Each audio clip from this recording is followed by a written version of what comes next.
Salon teacher අතනේ YouTube channel එකට ඕගොල්ලන්ව අදත් මම ආදරෙන් පිළිගන්නවා. ඉතින් මම ඕගොල්ලන්ට අද කියන්න සූදානම් වෙන්නේ hair and beauty යටතේ beauty වලට අදාළ වෙන අනවශ්‍ය රෝම ඉවත් කිරීම පාඩම ගැන. ඉතින් මෙතනදී අනිවාර්යෙන් සැලකිලිමත් වෙන්න ඕනේ. මේක මම තියරි ගැන කියලා දෙන්නේ මෙතනදී. ඇයි බැමක් කොහොමද නිවැරදිව සකස් කරගන්නේ කියන එක. ඉතින් මේක මැපින් එකක් විදියට මම කියලා දෙනවා. NVQ papers වලට ගොඩාක් අවුරුදුවල ආපු ප්‍රශ්නයක් විදියට තමයි මේක සලකන්නේ. මෙතනදී ඔයාලට පේනවා මම මේ අයිබ්‍රෝ දෙක විදියට තමයි මේක හදලා තියෙන්නේ. ඉතින් මේක මූණක් විදියට ගන්න මේ නහය. ඉතින් මෙතනදී පළමුවෙන්ම අපි මැද්දෙන් රේඛාවක් ලකුණු කරනවා. හරියටම නාසය මැද්දෙන් ලකුණු කරපුවාම ඊට පස්සේ අපිට හරියටම නළල මැද්ද තීරණය කරන්න පුළුවන්. හරිද? ඊටත් පස්සේ අපි කරන්නේ නහයේ තියෙනවනේ මෙතන කර්ව් හැඩයක්. ඒ කර්ව් හැඩය උඩින් තමයි මෙහෙම රේඛාවක් ලකුණු කරන්නේ. හරිද? මෙන්න මේ ආකාරයට කර්ව් හැඩයට ලකුණු කරනවා. කර්ව් හැඩය ළඟින් මෙතනට ලකුණු කරනවා. සමහරව මෙතන ඉඳන් ලකුණු කරන්න ගත්තාම ඔයාලට තේරෙනවා ඇති.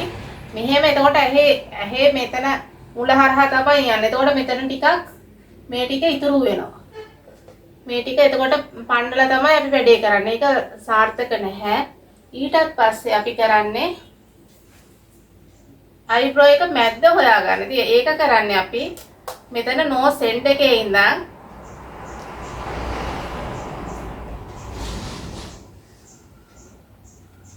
නෝස් එකේ එන්ඩ් එකේ ඉඳන් ඇහි මේ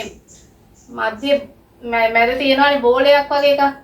අන්න ඒක කෙලින් බලනකොට ඒ හරහා යන විදියට තමයි අපි රේඛාව හැද ගන්න ඕනේ. ඉතින් ඔයගොල්ලෝ හරියට දැන් ප්‍රැක්ටිකලි කරද්දී නූලක් ආධාරයෙන් නූලකට අයි ෂැඩෝ ටිකක් හරි වර්ණකයක් හරි පාවිච්චි කරලා තමයි ඒක කරගන්න ඕනේ. මේ පැත්තේ තේ විදියට ඇහි බැමේ මැද්ද ලකුණු කරගන්න ඕනේ. ඊටත් පස්සේ අපි අයිබ්‍රෝ එකේ එන්ඩ් එක ලකුණු කරනවා. ඉතින් ඒකත් මේ නාසයේ කොනේ ඉඳන් තමයි කරන්නේ.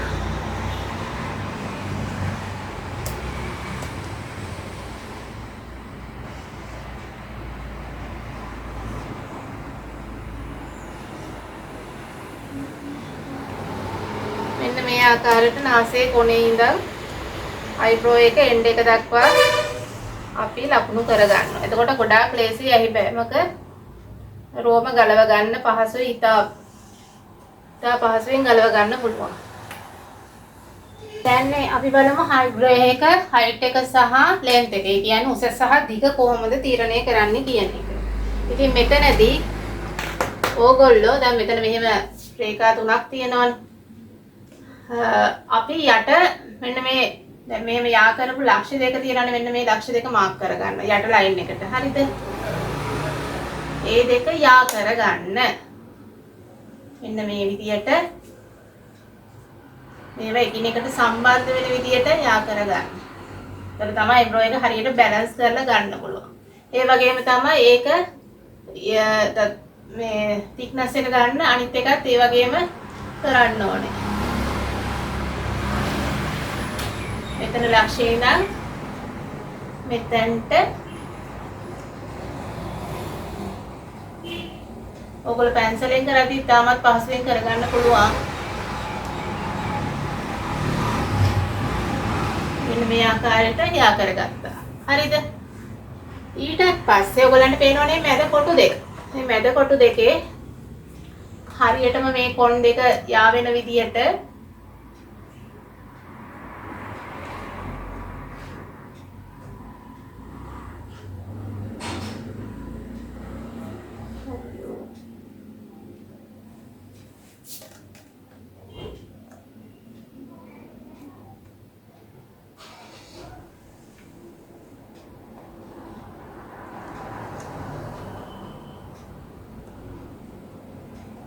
මෙන්න මේ විදියට මෙන්න මේක මේ ලක්ෂ්‍ය දක්වා යා කරගන්න. හරිද?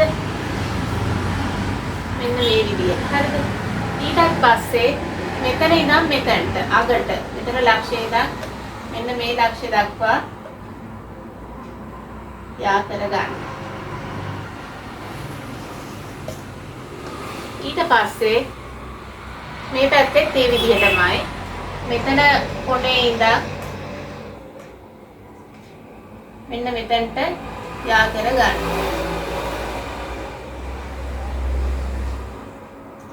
ඊට පස්සේ මෙන්න මැදේ ඉඳන් අගට යා කර ගන්න.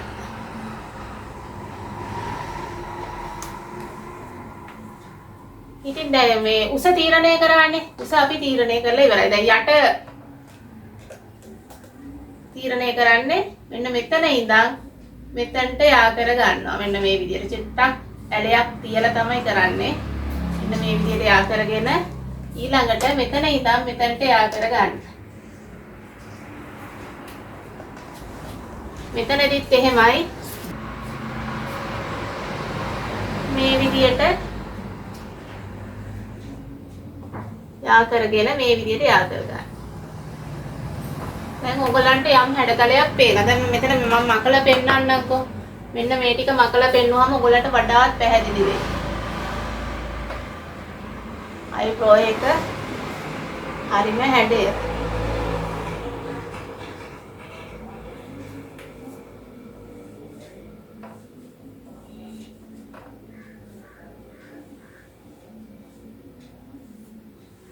චුට්ටක් මැකුණා නේද?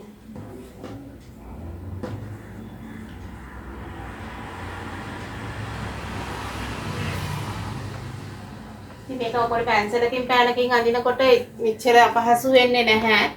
දැන් මෙතනදී එහෙම යා කරගත්තාම ඔයගොල්ලන්ට තීරණයක් ගන්න පුළුවන් කොහොමද අයිබ්‍රෝ එකක් හරියටම හැදෙන්නේ කියලා. ඉතින් ඔයාලගේ තියෙන මේ අයි බැබි ටික ගලවලා මේ රෝම ටික ගලවපුවාම ලස්සන හැඩයක් එනවා. දැන් මේකේ බෝඩ් එකේ ඉඳ පොඩි අන්බැලන්ස් ගතියක් පේනවා. ඒක එච්චර හිතන්න එපා. ඒ වගේම තමයි මේකේ කොටස් නම් කරන්න කිව්වම දැන් ඔයගොල්ලෝ මෙතන අපි දැන් මේ